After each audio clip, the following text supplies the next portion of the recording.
Bienvenue dans mon podcast quotidien de science-fiction, où chaque jour je vous emmène dans des mondes extraordinaires, où nous explorerons des œuvres littéraires, racontant des histoires fascinantes qui ont été écrites tout au long de notre histoire.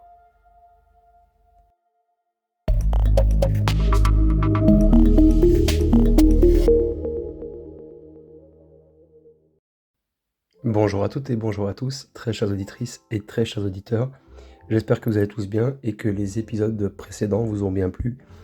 Nous allons faire un épisode un peu spécial, comme j'avais déjà parlé dans un des épisodes précédents, sur lequel je voulais parler des batteries du futur et voir un petit peu en fait l'évolution que pourraient avoir les fameuses batteries qu'on a actuellement de nos jours en 2024. Et voilà, je voulais me projeter un petit peu et j'ai vraiment fait des grosses recherches pour des batteries qui pourraient peut-être voir le jour en 2124, donc dans 100 ans. Et on fera aussi voilà, des théories, on va dire, sur les prochaines batteries qui viendront après, par la suite. Mais vous allez voir que le sujet, il est passionnant puisqu'on va déterminer, en fait, et je vais expliquer en gros ce qu'est une batterie, de A à Z. Et en même temps, on va essayer de se projeter par la suite sur ce qu'elle pourrait devenir et comment elle pourrait en fait s'auto-régénérer, s'auto-alimenter et délivrer de l'énergie en fait à l'infini avec le temps en fait. En gros, elle pourrait nous donner des capacités de stockage en fait infinies quasiment. Vous allez voir, c'est passionnant. On va bien s'amuser. J'espère que bon, l'épisode il va être long. Ça je vous le garantis, il va être un petit peu long, mais ça vaut le coup, franchement, c'est un très bon épisode, et on va apprendre plein de choses. Allez, c'est parti. Donc d'abord, faisons une brève introduction en fait sur l'importance croissante de l'énergie portable et renouvelable, parce que dans notre monde en perpétuelle évolution, eh bien la demande en énergie en fait elle est plus pressante que jamais, hein. Je pense que vous l'avez compris. Cette demande, en fait, elle ne concerne pas seulement la quantité d'énergie, hein, mais aussi sa qualité et sa provenance. Du coup, les énergies renouvelables, en fait, et les énergies portables, elles jouent un rôle central, en fait, dans la réponse à certaines des exigences modernes, et leur importance croissante, elle peut être attribuée à plusieurs facteurs clés qui marquent notre époque. Donc la transition énergétique, l'urgence climatique et l'innovation technologique. Alors, parlons déjà de 4 points, selon moi, essentiels. La transition vers des sources d'énergie propres. Donc, face aux défis environnementaux, tels que le changement climatique, il est impératif en fait de réduire notre dépendance aux combustibles fossiles, et puis les énergies renouvelables, telles que l'énergie solaire, éolienne, hydroélectrique et autres, eh bien, ça offre des alternatives viables qui ne produisent pas de gaz à effet de serre. Là, on est d'accord là-dessus. Cependant, leur intégration dans notre quotidien, ça nécessite souvent des solutions portables et efficaces sous forme de batterie pour stocker en fait et transporter cette énergie. Ensuite, le deuxième point, on va y revenir dessus, vous inquiétez pas. Le deuxième point, c'est l'urgence climatique et exigences réglementaires. Parce qu'avec des réglementations plus strictes sur les émissions de carbone et les politiques environnementales, qui favorisent les technologies vertes, il est crucial en fait de développer des systèmes énergétiques qui peuvent en fait non seulement respecter ces nouvelles lois, mais aussi contribuer à un avenir durable. Et la portabilité en fait de l'énergie renouvelable, elle permet une plus grande flexibilité, une adaptabilité en fait essentielle pour répondre à ces exigences législatives qui sont en constante évolution. Le troisième point, c'est l'innovation et de la mobilité accrue. En gros, à l'ère de la globalisation et de la technologie numérique, la mobilité, en fait, elle est devenue une composante essentielle de notre vie quotidienne, que ce soit pour alimenter des smartphones, des véhicules électriques ou des dispositifs médicaux portables. L'énergie portable, en fait, elle est indispensable. Donc les innovations dans le domaine des batteries, elles permettent non seulement de répondre à ces besoins en mobilité, mais aussi d'assurer que l'énergie utilisée est renouvelable et durable. Ensuite, le quatrième point, c'est l'accessibilité et l'indépendance en fait énergétique. Dans de nombreuses régions du monde, en fait, l'accès à l'énergie, il est inégal, hein. Et les solutions d'énergie portable et renouvelables, elles peuvent en fait fournir une autonomie énergétique à des communautés éloignées ou isolées, et ça réduit ainsi la pauvreté énergétique, et qui favorise une plus grande équité sociale. Et cela, en fait, c'est particulièrement pertinent dans les pays en fait en développement où l'infrastructure énergétique peut être limitée ou inexistante. Donc vous voyez que l'importance croissante de l'énergie portable et renouvelable, elle est pas simplement en fait une réponse technique aux problèmes énergétiques, mais c'est aussi une nécessité stratégique pour un développement durable et équitable à l'échelle mondiale, hein. Donc les progrès dans les technologies de batterie qui accompagneront ces sources d'énergie, elles seront cruciaux pour transformer en fait notre vision de l'énergie propre en réalité palpable et accessible partout et pour tous, hein, surtout. Parlons maintenant aussi des objectifs de cette présentation. Selon moi, en fait, le point essentiel, c'est d'explorer les avancées potentielles des batteries dans les 100 prochaines années.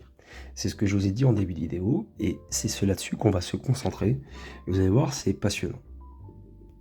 Donc d'abord, l'objectif principal en fait de cette présentation, elle est en fait d'explorer et de projeter donc les avancées potentielles dans la technologie des batteries au cours des 100 prochaines années. Et cette exploration, elle est à la fois une réflexion technologique, mais aussi une immersion dans un futur où les innovations en matière de batterie, elles pourraient révolutionner notre approche de l'énergie, de la mobilité et de l'interconnectivité en fait globale, hein, qu'il y a entre les appareils et notre monde entier. Alors, nous avons donc plusieurs points qu'on va développer. Le cadre prospectif, en fait, hein, donc en gros, nous vivons dans une ère de transformation qui est rapide, hein, où les avancées technologiques s'accélèrent de manière exponentielle. Et en envisageant en fait l'avenir des batteries, on pourrait comprendre en fait comment ces progrès pourraient surmonter les limitations actuelles, telles que la capacité de stockage, le temps de charge, et la durabilité et l'impact environnemental aussi, hein. Ça, c'est à prendre en compte. Ensuite, le deuxième point, c'est l'innovation future en matière de matériaux et de conception. On va en parler des matériaux, vous allez voir, c'est incroyable. Les matériaux avancés en fait et les nouvelles architectures de batteries, donc déjà elles sont au cœur de cette exploration, hein, ça c'est clair, et on anticipe déjà des percées dans l'utilisation des matériaux en fait qui sont ultra efficaces et d'ailleurs écologiquement responsables. Ça existe déjà, et ces innovations elles pourraient inclure donc des batteries à base de graphène, donc en fait c'est des électrolytes solides et des systèmes de gestion de l'énergie qui sont bien plus intelligents où on va intégrer l'IA et qui en fait ensemble offrent des performances améliorées et une intégration en fait qui est bien plus sûre en fait dans les divers appareils que pourraient contenir en fait ces batteries. Ensuite, le troisième point, c'est l'application en fait transformatrice.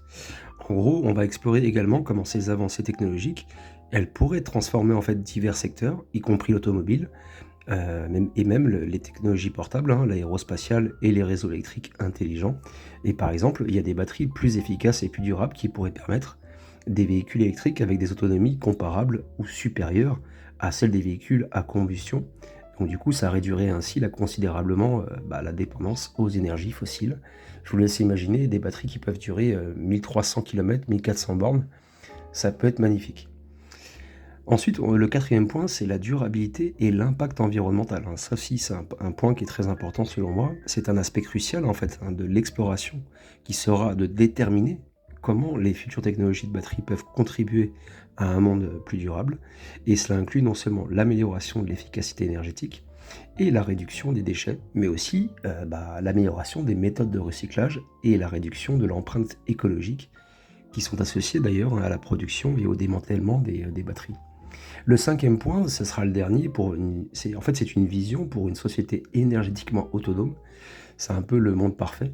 Mais enfin, en fait, on va envisager donc comment ces avancées, elles pourraient aider en fait et réaliser le concept d'une société où chaque individu, chaque communauté, chaque pays pourrait atteindre une autonomie énergétique. Et cela pourrait transformer carrément, radicalement notre économie mondiale et notre interaction sociale et notre impact sur l'environnement. Donc vous voyez qu'en gros, cette présentation qu'on va faire, que j'ai essayé de présenter en 10 minutes là à peu près, ça ne se limite pas juste à des simples spéculations scientifiques, hein. C'est une invitation à envisager un avenir énergétique audacieux et innovant, qui en fait soutenu par des avancées révolutionnaires dans les technologies de la batterie. Vous allez voir, je vais vous en parler, c'est incroyable. Et ça vise à captiver donc du coup aussi votre imagination, puisque j'ai envie de vous inspirer et de vous captiver dans mes démonstrations, dans ce que je vous explique. Et je vous assure que c'est pas des conneries ce que je vous raconte. Et en gros, vous serez des décideurs et des consommateurs à penser et à agir vers un avenir plus durable et énergétiquement efficace. C'est à vous de décider en fait, hein. Puisque c'est vous qui votez et qui décidez un petit peu qui est au gouvernement. Donc nous allons continuer maintenant sur notre compréhension en fait des batteries, comment elles fonctionnent aujourd'hui, les fondamentaux et la composition et le fonctionnement d'une batterie moderne. Donc d'abord, on va commencer par la composition d'une batterie.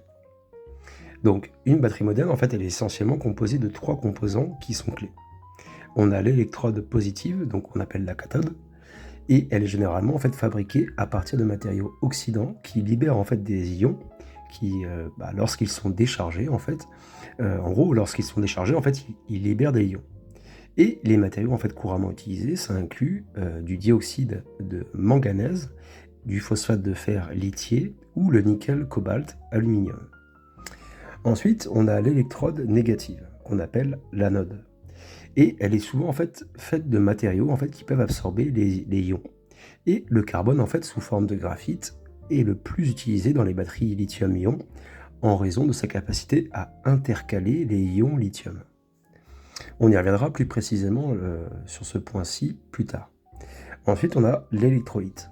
C'est un milieu en fait qui est conducteur et qui permet le passage des ions entre la cathode et l'anode lors de la décharge et de la charge de la batterie. Du coup, les électrolytes, elles peuvent être liquides, gels ou solides, et elles contiennent généralement des sels, des solvants et des additifs optimisant en fait la performance et la stabilité. Et ensuite, on a le séparateur, donc il s'agit en fait d'une membrane qui est poreuse et qui empêche le contact physique entre l'anode et la cathode, tout en permettant en fait le passage libre des ions. Donc maintenant que nous avons vu comment est composée, on va dire, une batterie, on va parler maintenant de son fonctionnement.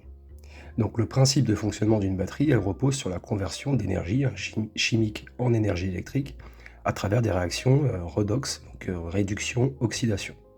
Et donc il y a quelques étapes clés qu'il faut que vous sachiez, en fait, il y en a 3, qu'on appelle donc la décharge, la charge et le circuit interne. Tout d'abord, la décharge, en fait, donc lors de la décharge, les ions en fait qui sont lithium, dans le cas des batteries lithium-ion par exemple, migrent de l'anode vers la cathode à travers l'électrolyte, tandis que les électrons en fait correspondants se déplacent vers la cathode à travers le circuit externe. Et ça génère ainsi un courant électrique. Et ce flux continu d'électrons est ce que nous utilisons en fait pour utiliser en fait nos appareils électroniques. Ensuite, on a la charge, donc lors de la recharge, il y a un courant externe qui est appliqué, et ça force donc les ions lithium à se déplacer vers la cathode, vers l'anode, et ce qui permet à la batterie de stocker de l'énergie pour une utilisation future. Et on a le circuit interne, donc en gros, la circulation continue des ions et des électrons, elle est régulée par des circuits de gestion de la batterie qui assurent en fait la sécurité et l'efficacité, et du coup ça évite la surcharge, la décharge excessive et les courts-circuits. Donc vous voyez, ce processus en fait cyclique de charge et de décharge est au cœur en fait de l'utilisation des batteries dans une multitude d'applications. Ça peut aller des téléphones portables aux voitures électriques, en passant par les systèmes de stockage d'énergie à grande échelle. Maintenant, quels sont leurs types et utilisations? Alors, on va voir un petit peu quels sont ces types et utilisations de différentes batteries qui sont disponibles sur le marché. Et pour cela, il faut comprendre les batteries d'aujourd'hui. Donc on va parler donc de ces types et des différentes utilisations qu'on peut en avoir, donc la diversité des batteries et de leurs applications actuelles. Alors, les batteries modernes, en fait, elles viennent dans une variété de formes et de technologies, chacune avec ses propres caractéristiques et domaines d'application privilégiés. Donc il y en a 3. Vous avez les batteries lithium-ion, donc les Li-ion, et ces batteries, en fait, elles sont réputées pour leur haute densité énergétique et leur faible effet de mémoire, ce qui les rend en fait idéales pour les applications nécessitant une grande capacité et une très longue durée de vie, telles que les téléphones portables, les ordinateurs portables et puis même les véhicules électriques aussi. Et leur efficacité et leur capacité à supporter de nombreuses cycles de charge et de décharge, ça les rend également attrayants pour le stockage d'énergie renouvelable. Ensuite, on a des batteries nickel-métal à l'hydrure, NiMH. En fait, elles sont moins chères que les batteries lithium-ion, mais les batteries NiMH, en fait, elles offrent une bonne densité énergétique et sont plus respectueuses de l'environnement. Et elles sont souvent utilisées dans des applications où le coût est un facteur en fait très important pour le projet, comme les appareils photo numériques, les jouets et certaines applications automobiles hybrides. Et nous avons aussi, ce qui est bien plus ancien, des batteries plomb-acide, et elles sont donc bien plus anciennes, et ces batteries sont extrêmement fiables et économiques pour des applications nécessitant de grandes quantités de courant pendant de courtes périodes, et elles sont principalement utilisées pour les systèmes de démarrage de moteurs dans les véhicules à combustion, ainsi que dans les systèmes de sauvegarde et les onduleurs, en raison de leur capacité à fournir un courant très élevé instantanément. Parlons aussi un peu des applications actuelles, puisque chaque type de batterie en fait trouve sa place dans des secteurs en fait qui sont vraiment spécifiques en raison de leurs propriétés uniques. Donc j'en ai retenu 1, 2, 3, 4, oui, la télécommunication et informatique portable. Donc par exemple les batteries lithium-ion, elles dominent ce secteur en fait grâce à leur légèreté et leur longue durée de vie. Et du coup ça facilite la mobilité des appareils comme les smartphones et les laptops. Ensuite, on a le transport, puisque les batteries lithium-ion et les batteries NiMH sont couramment utilisées dans des véhicules électriques et hybrides pour leur capacité en fait à stocker une grande quantité d'énergie, et ce qui est essentiel d'ailleurs pour atteindre des distances de voyage acceptables entre les charges, et non pas les 300 km qu'on a actuellement. Et ensuite, on a l'énergie renouvelable et le stockage d'énergie.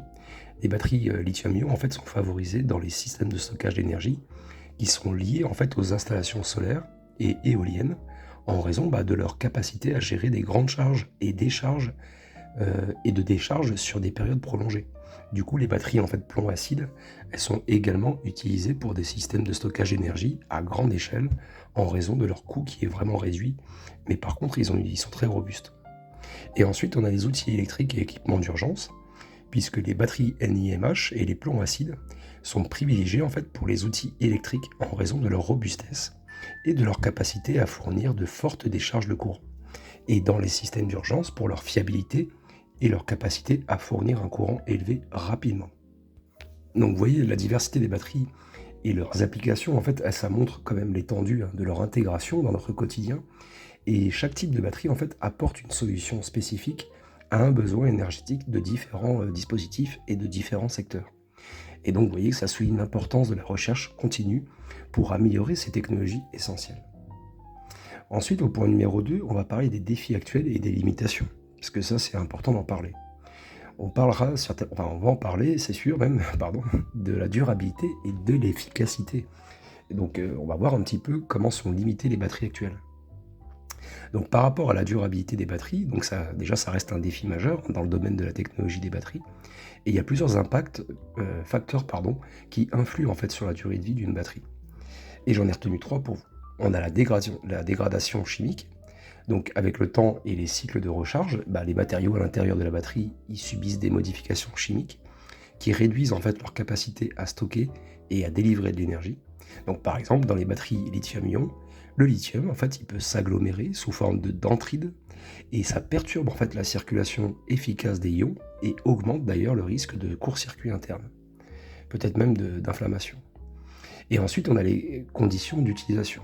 Donc il y a bien sûr la température, la vitesse de charge et de décharge, et ainsi que le niveau de charge maintenu sur de longues périodes, notamment le maintien d'une charge complète ou une décharge complète. Donc vous voyez que c'est pas bon de laisser le téléphone connecté quand il est à 100%, et pareil quand il est à 0, parce que ça affecte significativement la durabilité des batteries, et d'ailleurs il y a même des conditions extrêmes ou inappropriées qui accélèrent aussi la dégradation bien sûr. Et après, bien évidemment, les cycles de charge, quoi. La plupart des batteries, en fait, sont conçues pour supporter un nombre limité de cycles de charge-décharge avant que leur capacité ne chute en dessous des 80% de leur capacité originale. Et ce nombre, en fait, il varie largement selon les types de batteries et les conditions d'utilisation. Et ensuite, le deuxième point important, selon moi, c'est l'efficacité énergétique. En fait, c'est une autre préoccupation majeure, particulièrement en ce qui concerne la rétention et la conversion de l'énergie. Donc j'ai retenu 3 points pour vous. La perte lors de la charge et de la décharge. Parce que les batteries, elles ne sont pas totalement efficaces. Il y a une partie de l'énergie stockée qui est perdue sous forme de chaleur pendant les processus de charge et de décharge. Et cette inefficacité, en fait, elle est exacerbée par les facteurs tels que la résistance interne de la batterie et la qualité de l'électrolyte. Le deuxième point, c'est la capacité de rétention à long terme. Avec le temps, en fait, les batteries, elles perdent leur capacité à retenir la charge, même lorsqu'elles ne sont pas utilisées, hein. Et ce phénomène, en fait, est connu sous le nom d'autodécharge. Et ça varie selon le type de batterie, et puis c'est particulièrement problématique pour les applications où les batteries doivent conserver leur charge sur de longues périodes sans recharge. Donc je ne sais pas si vous avez bien compris. Je vous invite à revenir en arrière si vous n'avez pas bien compris. Ça peut être compliqué. Ensuite, le troisième et dernier point, c'est le rendement énergétique global. Donc le rapport entre l'énergie utilisée pour charger la batterie et celle effectivement disponible pour être utilisée peut être faible en fait. En particulier dans les systèmes où l'énergie en fait elle est convertie entre différentes formes. Et donc améliorer le rendement énergétique global, c'est essentiel pour réduire les coûts opérationnels et augmenter la viabilité des batteries dans des applications à grande échelle. Donc vous voyez que ces limitations, en fait, elles posent vraiment des défis significatifs pour l'utilisation actuelle et future des batteries, et elles mettent en évidence en fait la nécessité d'une recherche continue et d'innovation technologique pour développer des batteries plus durables et plus efficaces, hein, capables d'ailleurs même de répondre aux demandes énergétiques croissantes de manière soutenable. Pour le point numéro 2, nous allons parler des défis actuels et des limitations, et plus précisément de l'impact environnemental. Donc les problèmes qui sont liés en fait au recyclage et à l'extraction des matières premières. Vous allez voir que ça aussi c'est très intéressant. Je me suis amusé à faire cet article. Je vous assure, il y a plein d'informations. Alors, commençons déjà par l'extraction des matières premières. L'extraction des matières premières elle est nécessaire à la fabrication des batteries qui pose plusieurs défis environnementaux significatifs. Donc on en a 3 points. On a la dégradation environnementale qui donc en fait, c'est l'extraction des minéraux tels que le lithium, le cobalt et le nickel, qui est souvent associé à des vastes perturbations écologiques.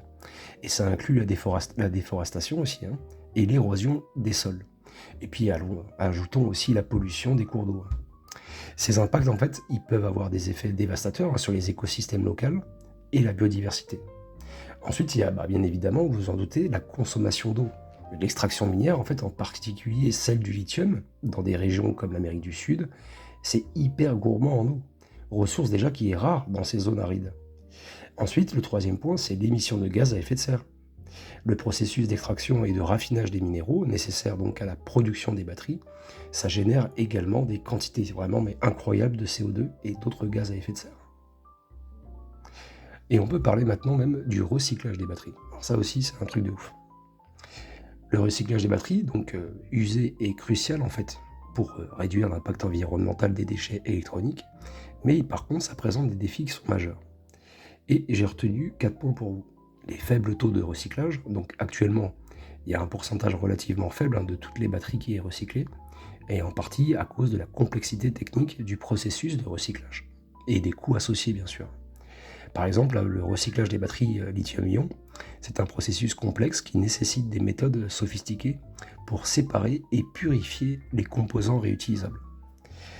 Le deuxième point, c'est la perte de matériel. Même avec les technologies de recyclage modernes, il y a certaines quantités de matériaux qui sont précieux et bien qui sont perdus. Et de plus, le recyclage il ne peut pas récupérer tous les matériaux à leur pleine valeur économique et fonctionnelle. Troisième point, c'est l'impact environnemental du recyclage. Les processus de recyclage lui-même peuvent avoir des impacts environnementaux, notamment des émissions de CO2, de la consommation d'énergie et la production aussi de déchets secondaires qui vont nécessiter encore une gestion supplémentaire, quoi. Et le dernier point, c'est le manque d'infrastructures de recyclage. Il n'y en a pas assez, hein. La disponibilité limitée des installations de recyclage spécifiquement équipées pour traiter les différents types de batteries, déjà ça empêche une récupération efficace des matériaux et ça conduit souvent à l'incinération ou à l'enfouissement des batteries, avec tous les problèmes environnementaux que ça implique. Donc vous voyez, ces problématiques, elles illustrent également, clairement, les défis environnementaux qui sont associés en fait au cycle de vie des batteries et de l'extraction des matières premières jusqu'à la fin de leur vie. Et pour atténuer en fait ces impacts, il est essentiel de promouvoir des pratiques d'extraction plus durables et d'améliorer les technologies et les prouesses de recyclage, et même de développer des politiques efficaces pour encourager le recyclage et réduire la dépendance en matériaux critiques. Donc en parallèle, hein, la recherche elle continue bien sûr pour développer des alternatives en matériaux rares ou toxiques et même améliorer l'efficacité des batteries. On peut dire qu'elle est cruciale d'ailleurs, hein, pour notre avenir énergétique, pour qu'il soit plus propre et plus durable. Voilà, pour cet épisode-là, en tout cas, pour ce premier épisode, je pense qu'on a fait un peu le tour donc sur ces fameuses batteries de nos jours. Et pour le prochain épisode, que je vais vous poster juste après, on va parler donc des innovations récentes en technologie des batteries, et puis des nouveaux matériaux, vous allez voir, c'est passionnant. De toute façon, cet article, vous allez voir, il est incroyablement fourni en informations, il y a tout un tas de choses, je pense que même si vous l'écoutez en une fois, c'est compliqué de tout retenir. Bref, on se voit pour le prochain épisode, en tout cas, je vous souhaite une très belle journée, une très belle soirée, prenez soin de vous, ciao.